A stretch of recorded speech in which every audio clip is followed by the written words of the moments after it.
What's up, guys? It's been a while. I've made some more changes. One of them is I changed the thermal bypass on the transmission. So I used to average about 192 to 194 degrees cruising around the freeway. I've been on the freeway for about 20 minutes, 30 minutes. The truck is fully warmed up, and 151 to 153 is about as hot as it gets. Most of the time, it hovers, the temperature of the transmission hovers around 144. It's an incredible change, man. It's so much cooler. Something else I've done is I converted to E85. Now, the sensor came in the day before yesterday, and I installed it right away. And then I filled up on E85. Of course, I had to make changes to the tune. You enable it, and then you gotta set your stoic and quite a few other things. Even have to enable some DTCs. But the change from the thermal bypass is just incredible. You know, the transmission is running so much cooler, and of course, the conversion to E85 is awesome, guys.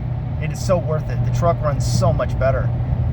Absolutely zero knock retard. Now, I had to change the spark tables for ethanol and alcohol because it wanted to add too much time in, and I'm running a positive displacement blower, so I wanted to be on the safe side. So I lowered the advance that it wanted to add by like 50%. But it feels so much more amped up regardless. My fuel trims look good. The truck is just running so much better. And of course, the price for ethanol is much cheaper. I'm just amazed that, you know, I can be from a cruise. I can do a light pull, and I get no knock. Now, before I used to get a little bit of knock, maybe 1 or 2 degrees once in a while when I would do a pull from a cruise. Now it's completely gone.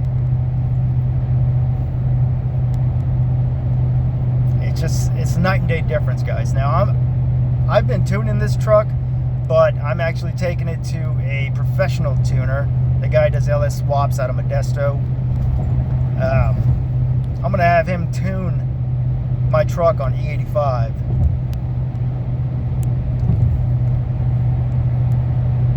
Let's see, what else? Quite a few other things.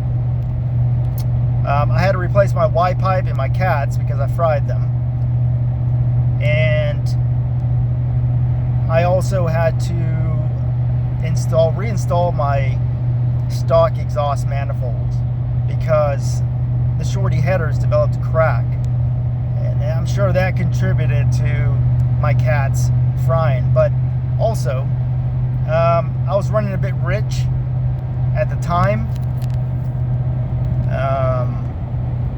and it could also have been the octane booster. I suspect that the octane booster had something to do with it, because when I pulled the Y pipe down and I had to look at the catalytic converters, the diaphragm, it just looked like a solid chunk of rust, right? Everything was orange. And I knew that going into it, right? It'll turn your spark plugs orange. When I pulled the O2 sensors, of course, those had a coating of orange, right? But it wasn't smooth. This orange coating actually had a texture. And of course, I was using octane boosters, VP Racing Fuel, Madditive, unleaded, safe for catalytic converters and O2 sensors. I was using that. And after each fill up, I would, I'd put it in a bottle.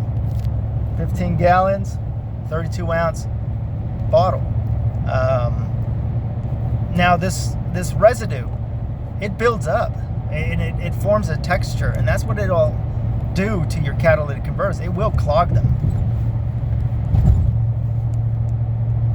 And so in combination of that, the exhaust leak, and running kind of rich, yeah, I fried my cats. So I replaced the Y pipe, the O2 sensors, reinstalled the stock exhaust manifold.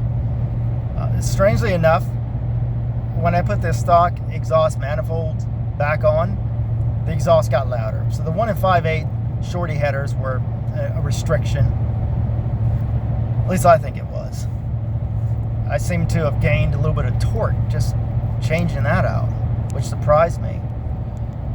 But the performance gain going to E85 is incredible. I'd like to post up a video of a pool, but you know, like I said, before I do that, I actually want to get it tuned, do it proper. I've been kind of tuning it, and I want to get it done properly, right? So it's just a matter of time, but as soon as the slot opens up, in the meantime, I'm just taking it easy. Anyway, as you can see, the transmission temp cruising around on the freeway, 145 degrees Fahrenheit. It's awesome. I love it.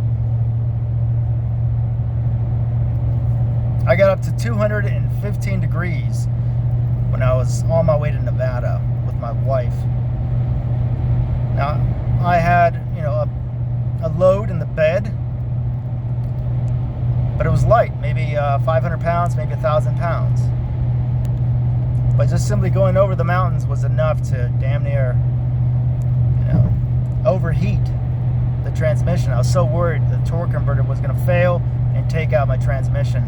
That's what prompted me to do the thermal bypass. In the description, I'll